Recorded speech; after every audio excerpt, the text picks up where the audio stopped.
되겠습니까? 자, 이 부분은 그렇게 어렵진 않습니다. 거기 리을을 보시면 나는 발표할 때 너무 떨어서 실수가 많거든. 그러니까 지금 자기는 겸손한 거예요. 나야말로 자신감 있게 발표하는 너랑 한 팀이나 다행이야 라고 한다는 것은 상대를 칭찬하는 거죠. 이게 겸양의 경률과 칭찬의 경률이 사용됐는데요. 4번이 잘못된 거죠. 미안한 마음을 전달하고 있는 것도 아니고요. 원인을 자신의 탓으로 돌리고 있는 것도 아닙니다. 4번이 답이었고요. 넘어가셔서요. 2번 위 대화 참여자들의 의사소통 방식에 대한 설명으로 적절하지 않은 것은 일단 글을 보니까 학생이 질문을 던지는 경우는 많네요. 네, 뭐 문화유산에 대해서 말씀해 주시겠습니까? 뭐 이런 식으로 물어보는 경우가 있고, 뭐 어떤 문화유산이 들어있나요? 뭐 좀 더 자세히 설명해 주시겠어요? 이런 식으로 질문을 통한 게 많이 나와 있는데요. 박사의 설명에 대한 자신의 이해가 맞는지 확인하고 있는 것이 아니고요. 자기가 궁금한 것을 질문하고요. 또는 보충 설명을 요구하고 있는 부분입니다. 그래서 2번에 1번이 답인데 앞부분은 O고 뒷부분이 X가 되겠습니다. 다음 3번 문제. 적절하지 않은 것을 골라보라 그랬습니다. 답은 2번이 되겠습니다. 자, 2번에서 태성이가 그건 박사님의 설명 순서대로 라고 되어 있는데 뭐 이거는 뭐 맞다고 할 수 있고요. 지폐의 그림에 담긴 문화유산들을 시대순으로 서술하면 되겠네. 요게 잘못되었다고 보시면 되겠습니다. 2번이 답이 되겠고요. 네, 여기는 뭐 그렇게 어렵진 않은데 그 밑에 47쪽 저 밑에 선배들의 팁 이라고 되어 있는데 효과적인 대화 방법에서 다른 거는 그냥 보시는데 나 전달법 같은 게 있어요. 이런 것들도 한 번쯤 들어보셨을 것 같긴 한데 이거는 실생활에서 도움이 될 겁니다. 우리가 보통 누군가에 대해서 얘기를 할 때 너는 이래서 문제야, 너가 이래서 잘못했어, 이런 식으로 너를 중심으로 얘기를 하는데 그러지 말고요. 상대방이 잘못했다 하더라도 나는 너가 이렇게 돼서 내 기분은 이래, 나는 앞으로 너가 이러지 않았으면 좋겠어 라고 나 전달법을 하는 것이 더 좋다고 합니다. 그러나 나도 한 번도 써먹진 않았어요. 그냥 여러분들은 선생님이 하지 못한 그 길을 가시는 멋진 사람들이 되길 바라겠습니다. 나는 이랬으면 좋겠다, 나는 너에게 이렇게 어떤 감정을 느꼈으니 이렇게 고쳤으면 좋겠다고 생각한다, 이런 식으로 하는 것이 더 좋다고 합니다. 근데 이것도 잘 써먹어야지, 안 그러면 우습게 보일 수 있으니까 정말 사랑하는 사람한테만 쓰세요. 아무한테나 쓰면 안 돼요. 자, 다음 48쪽부터 51쪽까지 8문제 한 번에 하시면 되겠습니다. 51쪽까지? 예, 51쪽이에요. 네, 그래서 8문제인데요. 시간이 다 거기 써 있어요. 그래서 한 13분, 4분 요 안쪽으로 푸시면 되는 겁니다. 한번 해보세요.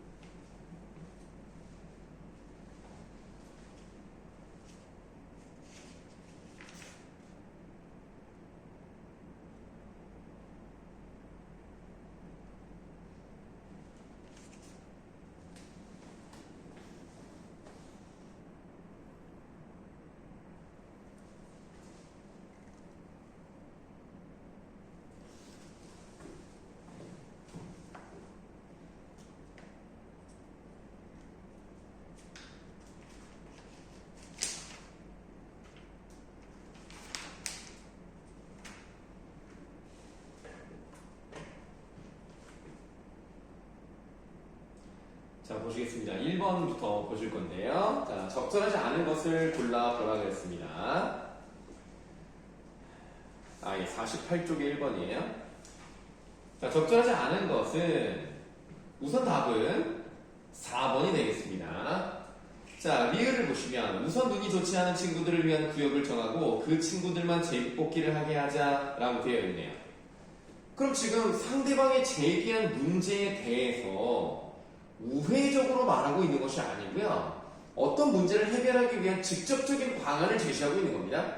그래서 4번은 답이 될 수가 없고요. 그러니까 4번은 틀렸으니까 답이고요. 그 다음에 미음을 보시면 그리고 한 달에 한 번씩 제비뽑기를 다시 해서 자리를 바꾸는 건 어때? 그렇게 해가 아니라 그렇게 하는 건 어때? 라고 우회적으로 돌려서 표현하고 있죠. 그래서 상대방의 부담을 줄이는 방식으로 요령의 경계를 잘 사용했다는 점. 그래서 1번의 답은 4번입니다. 다음 2번의 답은 4번, 3번의 답은 2번, 4번의 답 5, 5번의 4, 6번에 2, 7번에 4고요. 자, 이제 8번 설명드립니다. 가에 들어갈 말로 가장 적절한 건데요. 이 고민에 대한 해결 방법이 나와야 되는데 선생님이 의견에 동조를 하는 내용이 바로 위에 나와 있어요. 좋은 생각이야. 그런데 당장 올해 외진 곳을 배정받는 전시 동아리에도 학생들이 많이 방문할 수 있게 하는 좋은 방법이 없을까라고 했을 때 일단은 뭐 올해는 여기를 쓰고 내년엔 다른 데를 쓸 수도 있죠. 그것도 아주 틀린 말은 아니겠습니다만 중요한 건 뭐냐면 일단 얘네가 예산이 별로 없어요. 금전적 지원이 어려워. 그러니까 돈이 드는 것보다는 돈이 들지 않으면서도 홍보 효과를 높여서 외진 곳도 갈 수 있게 만들면 다 해결될 수 있다는 거죠. 그래서 올해 당장 좋은 효과가 나와줘야 되기 때문에 8번의 답은 5번이 되겠습니다. 네, 대체로 잘하셨습니다. 자, 이번에는 52쪽에 해당하는 고난도 대비하기. 여기 세 문제까지 하고 오늘 화작은 여기까지만 하도록 할게요. 자, 세 문제도 뭐 5분 20초라고 써 있으니까 한번 해보시면 되겠습니다.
보시겠습니다. 세 문제밖에 되지 않지만 생각보다 어려워했다. 이렇게 말씀을 드리는 게 맞겠네요. 자, 한번 보세요. 맨 처음에 학생이 왔어요. 근데 두 번째 이제 선생님의 첫 번째 대사. 그래, 잘 왔어. 그런데 학생의 표정을 확인한 다음에 표정이 어두운 걸 보니까 고민이 있나 보구나 라고 심리를 추측하는 내용이 맞습니다. 문제는 뭐냐면 표정이라는 것은 비언어적 표현이라는 겁니다. 그래서 1번은 그 부분 때문에 답이 아니에요.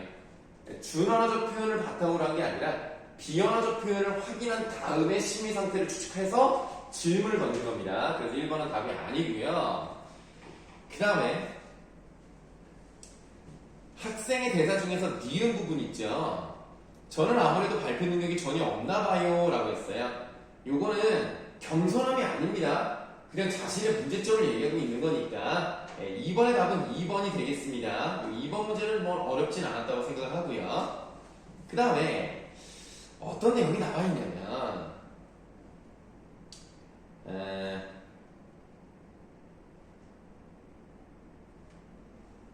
자, 거기 선생님 대사에서 디귿 부분 있죠? 넌 성실하고 꼼꼼하니까 충분히 잘할 거야. 자신감을 가지렴.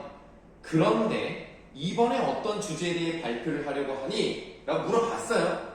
주제에 대한 질문을 했죠. 그랬더니 학생이 여러 가지 주제 중에 고민을 하다가 얼마 전에 체험학습을 다녀온 우리나라 국회에 대해 발표해 보려고요. 라고 해서 국회라는 주제를 얘기했습니다. 그러니까 선생님이 그런 주제라면 아무래도 이러이러한 내용이 들어가겠네? 그러니까 나는 이게 들어갈 거로 추측을 하는데 그게 맞지? 라고 물어보고 있는 내용입니다. 그래서 1번의 답은 3번이 되겠습니다. 자, 보기 2번 같은 경우 1번의 보기 2번 같은 경우는 재진술하는 내용보다는 그리고 상대방의 말을 제대로 이해하고 있다. 그러니까 너는 이렇게 해서 이렇게 말하고 있구나. 내가 이해하고 있어. 이런 식으로 말하지 않았어요. 그런 내용이 없고 자기가 추측한 것을 질문을 통해서 확인해 보이는 겁니다. 자, 그랬더니 학생이 또 이런 말을 계속하고 있어요. 네, 법을 만드는 곳이라는 것은 알고 있는데 좀 더 조사해서 국회의 다양한 기능에 대해 발표하려고요. 또 이번에 가서 보니 국회의사당에는 시민들이 활용할 수 있는 국회 도서관이라는 곳이 있더라고요. 그래서 친구들에게 이런 내용도 알려주려고 계획하고 있어요. 그러면 국회의사당에 있는 도서관이라는 것은 선생님의 조언을 듣기 전에 이미 내가 조사한 거예요. 이미 내가 알고 있는 거라고요. 그러니까 조언이랑 관계가 없는 부분인 겁니다, 이건. 자, 그랬더니 선생님이 그것도 정말 좋은 생각이구나. 그런 내용을 포함하면 발표를 듣는 친구들의 관심도를 높일 수 있겠다. 그러니까 선생님의 조언을 듣고 새로 계획을 든 게 아니라 원래 자기가 계획을 했고 그것에 대한 확신을 갖게 된 거죠. 자, 마지막으로 한 가지 더 얘기하자면 적절한 사진을 발표에 활용하면 도움이 될 거야 라고 조언을 했기 때문에 사진을 넣었다면 조언을 듣고 넣은 겁니다. 원래 넣으려는 계획이 없어요. 듣고 넣은 겁니다. 그 순서가 중요하죠. 자, 그 다음에 국회 도서관을 발표 내용에 포함할지 확정하지 못했는데 선생님 말씀을 들으니 꼭 포함해야겠네요. 확신을 가진 거죠. 저는 사진 자료는 미처 생각하지 못했는데 찾아봐야 되겠어요. 그대로 나오잖아요. 계획이 없었던 거예요. 선생님과 대화를 하면서 어떻게 발표를 준비해야 할지 방향이 잡힌 것 같아요. 이렇게 조언해 주셔서 감사합니다. 나른한 오후였는데 이렇게 선생님을 찾아와 함께 대화를 나누는 선생님이 즐거웠어. 난 솔직히 웃음이 나오는데 이런 선생님이 계십니까? 나는 없을 것 같아. 오히려 내가 고맙다고요? 나는 이거 너무 선생님이 너무 천사 같으신데 내가 볼 때는 없을 것 같은데. 자, 그러면 어쨌든 3번 문제로 한번 가보도록 하겠습니다. 가장 적절한 거예요. 보기 3번 보십니다. 학생은 선생님의 조언을 듣기 전에 자신이 세운 계획에 따라 적절한 사진자료. 아니죠? 아닙니다. 4번 보세요. 학생은 선생님의 조언에 따라 자신이 세운 계획에 확신을 가졌어요. 그리고 국회 도서관에 대한 정보를 넣었죠. 4번이 답입니다. 자, 보기 5번 보는 사람도 있습니다. 학생은 선생님의 조언을 듣기 전에 자신이 세운 계획과 달리라고 되어 있는데 이미 이 계획을 다양한 기능에 대해 발표하려고 했다는 얘기가 나왔어요. 그러니까 자신이 세운 계획과 같이 발표를 한 거죠. 다르게 가지 않았습니다. 자, 이렇게 해서 우리 화법과학 작문 4강 다 풀어봤고요. 화작 부분 11강을 숙제로 내드리겠습니다. 서영아, 거기 준 거에 11강도 있지?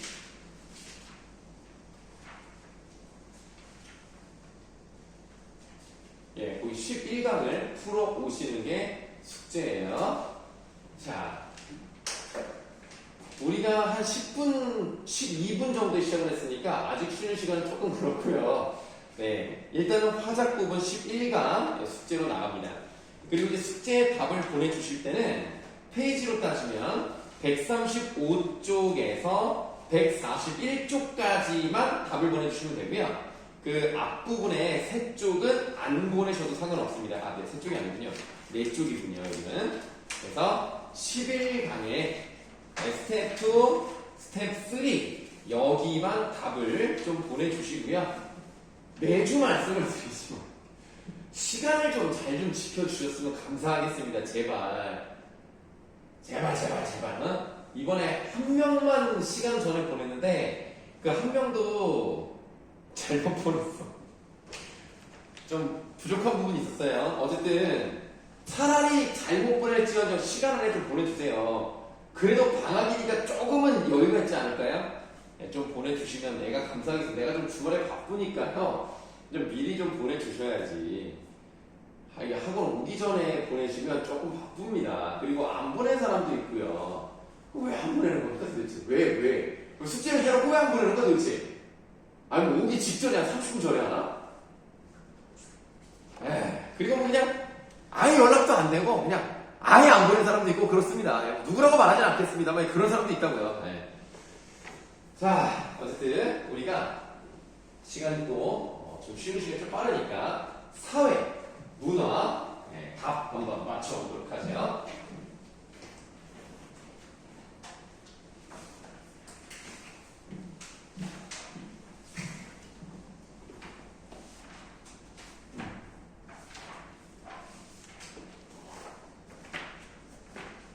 사회문화 6강이었죠.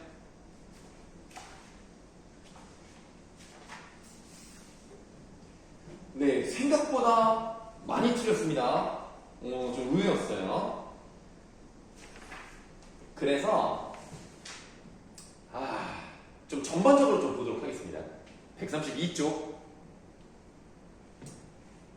일단 우리가 이제 혐오라는 감정이 있죠. 혐오. 근데 그 혐오라는 거는 어떤 걸 봤거나 들었거나 느꼈거나 그런 생리적 반응에서 시작이 되는 거예요. 그게 싫으니까 그런 혐오라는 감정이 나오는 거예요. 그러니까 그런 게 나에게 있지 않았으면 좋겠다는 생각이 드니까 그런 것에 대한 어떤 두려움이 생기는 거죠. 그러니까 우리가 싫어하는 것이 자꾸 나에게 다가온다든가 내가 그걸 자꾸 경험을 해야 된다든가 그럼 무섭잖아. 그 두려움이 혐오의 기본입니다. 세 번째 줄, 이와 같이 밑줄 하세요. 생리적 반응과 인지적 평가 과정을 복합적으로 거쳐 형성된 혐오는 이렇게 돼 있어요. 두 가지가 복합되어 있는 거예요. 생리적 반응, 인지적 평가 과정. 그런데 이 혐오는 일반적으로 소수자에게 향하게 되어 있습니다. 그건 당연한 거예요. 왜냐면 여기 나와 있는 말이 아니더라도 대다수를 혐오하면 내가 손해예요.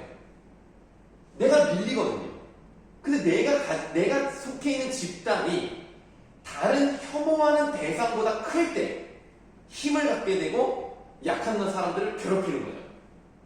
그 혐오 감정이 예를 들면 뭐 사회적 소수자, 뭐 예를 들면 이제 뭐 이민자라든가 아니면 성소수자라든가 아니면 뭐 이제 요거까지는 모르겠지만 어떤 뭐 약한 여성이라든가 그런 사람들에 대한 어떤 혐오가 있을 수 있는 거죠. 자, 두 번째 문단으로 가시겠습니다. 자, 누스바움은 생리심리학적 반응인, 자, 그 다음에 메모하세요. 개인 감정으로서의 혐오에 대한 얘기를 했습니다.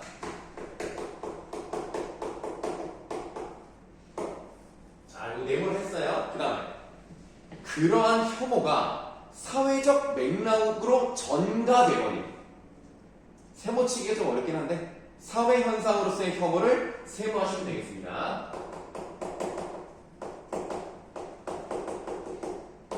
자, 두 개를 구분하기 위해서 지금 이렇게 했고요. 이거를 각각 뭐라고 했냐면 원초적 혐오라고 했어요.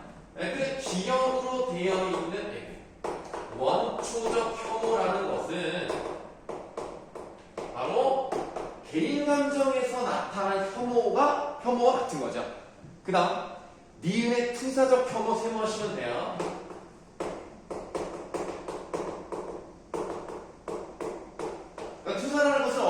느낄 수 있는 그런 감정을 저 어떤 대상에 집어넣은 거예요. 쟤네 때문에 내가 이런 기분 나쁨이 느껴지는 거야. 두려운 거야. 나 이게 안 왔으면 좋겠어. 저런 집단은 사라졌으면 좋겠어. 예, 그래서 사회현상으로서의 혐오가 투사적 혐오와 같은 겁니다. 원초적 혐오는 죽음 및 부패와 같이 인간의 동물성과 유한성을 일깨워주는 상황에 맞닥뜨렸을 때 본능적으로 발현이 됩니다. 그러니까 예를 들어서 뭐 로드킬이라고 해가지고 막 이제 뭐 동물이 뛰어가다가 차에 치여서 뭐 죽어있는 걸 보면 우리가 되게 혐오스럽잖아요. 그러니까 그런 것들은 살아있는 것이 죽는다는 것은 유한성을 느끼게 하고 그런 것들은 나는 생각하고 싶지 않단 말이야. 그러니까 그런 것들이 바로 혐오로서 나타나는 건데요. 이것이 밑줄 사회적 맥락에서 의도적으로 전개되는 순간부터 문제가 발생이 되는 거예요. 그러니까 우리가 막 동물이 죽어있는 모습을 보고 즐거워할 수는 없잖아요. 인간적으로. 그러나 그것을 사회 대상에다가 전가를 시킨다? 투영을 시킨다? 이건 문제라는 겁니다. 투사적 혐오는요.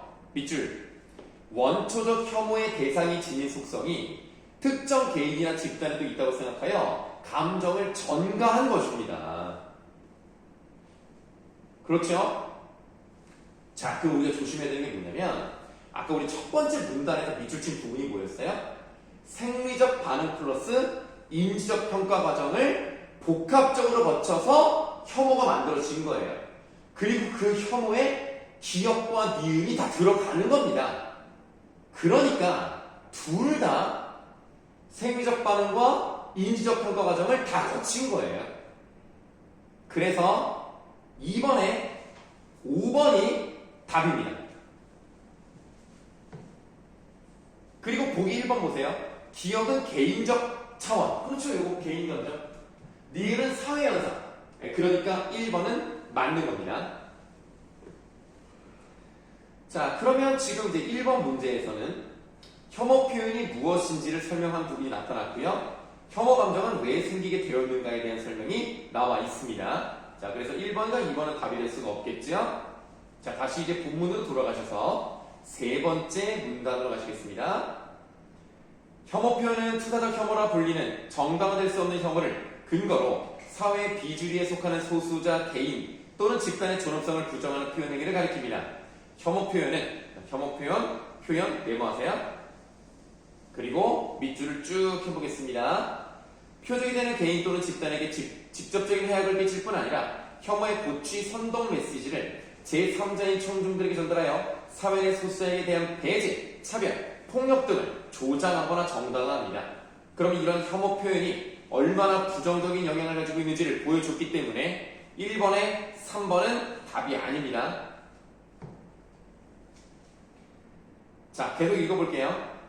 이러한 해악을 이유로 혐오 표현을 규제하자는 입장에서는 혐오 표현 자체의 위험성 및 인간의 존엄과 같이 표현의 자유와 같은 헌법적 가치의 침해 가능성을 근거로 듭니다. 자, 그러니까 혐오 표현을 규제해야 된다고 주장하는 측이 있을 거 아닙니까? 독일은 읽어보시면 아시겠지만 굉장히 엄격합니다. 우리나라도 이런 혐오 표현을 못하게 하는 게 있어요. 예를 들면 5.18 민주화 유공자들 또는 그 사람들에 대해서 그게 뭐 북한의 지령을 받았다느니 뭐 빨갱이들이 이런 말을 하면 이제 그게 언젠지 모르겠지만 2년 전쯤이었던 것 같아요. 그때부터는 처벌을 받습니다.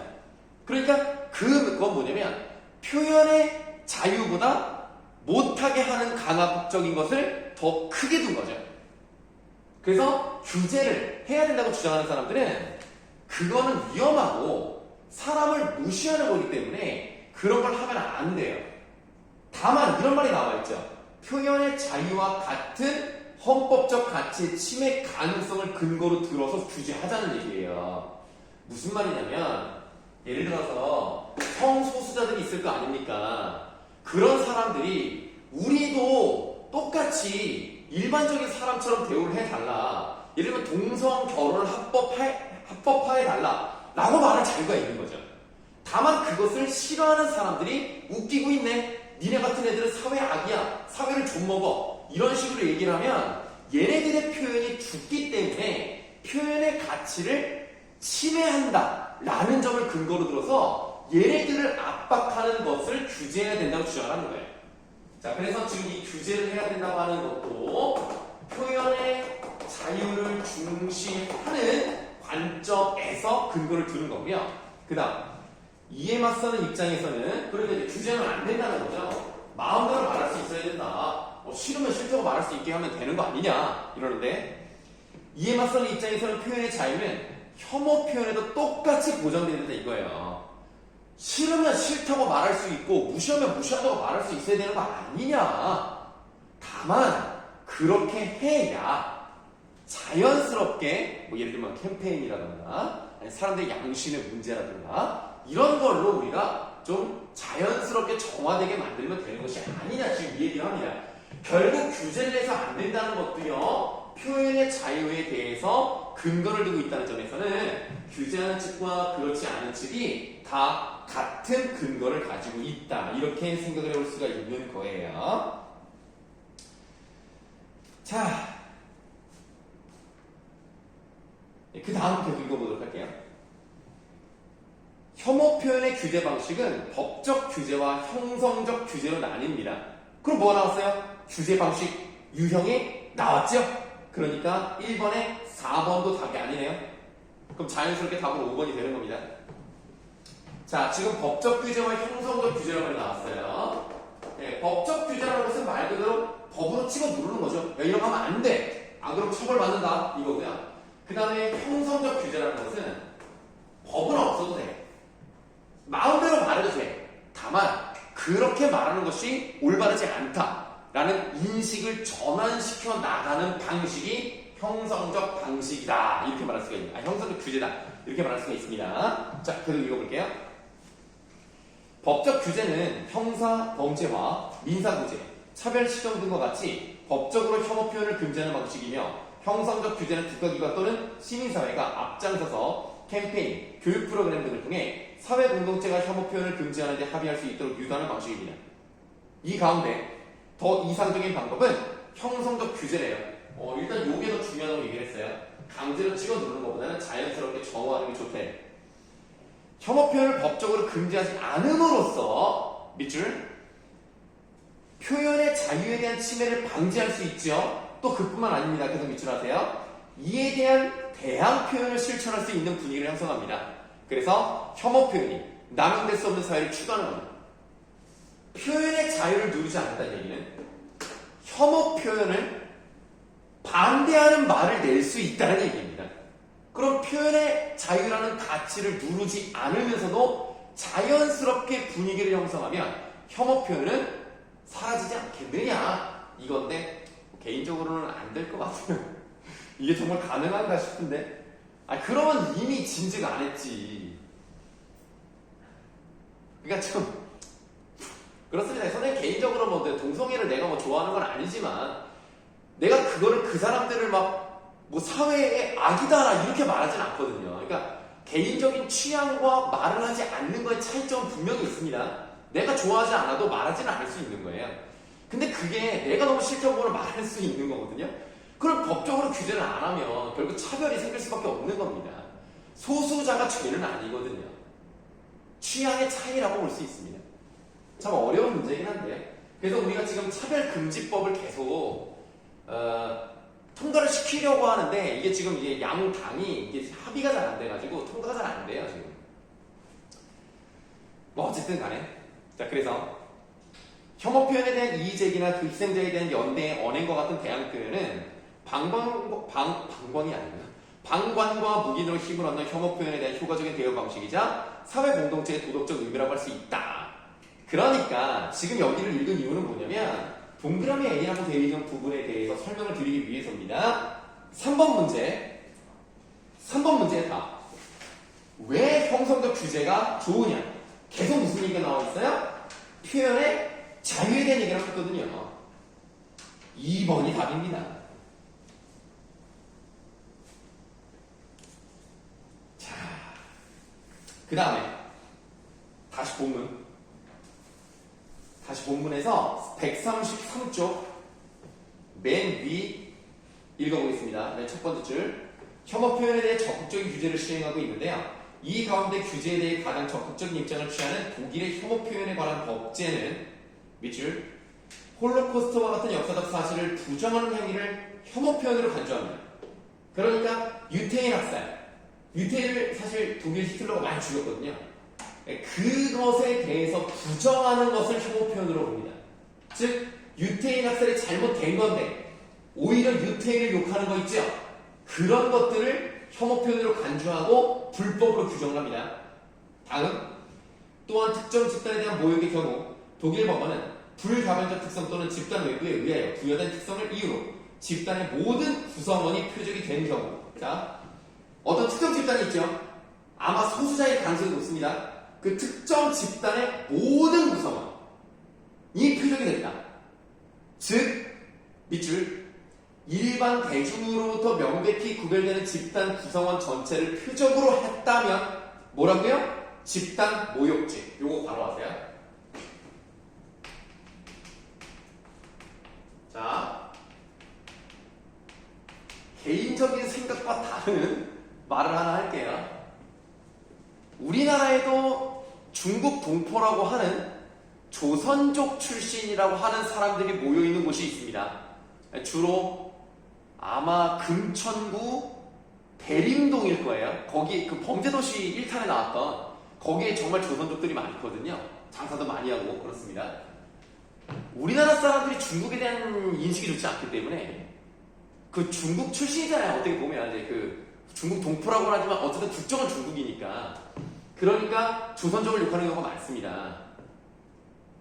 그러니까 그 조선족 한 명을 욕을 하면서 니네 같은 조선족들은 이 땅을 떠나라! 라고 얘기하는 것은 사실 전체 대한민국에 사는 조선족은 되게 일부죠. 근데 여기를 일부 구성하고 있는 조선족에 대해서 여기 있는 어떤 사람이, 여기 A라는 사람이 이 조선족의 한 명에 대해서 얘기를 했다 하더라도요. 그것은 명백히 전체 구성원과 구별되는 하나의 구성원을 전체적으로 모욕한 것과 같은 것으로 보기 때문에 집단 모욕죄로 보는 겁니다. 그런 개념이에요.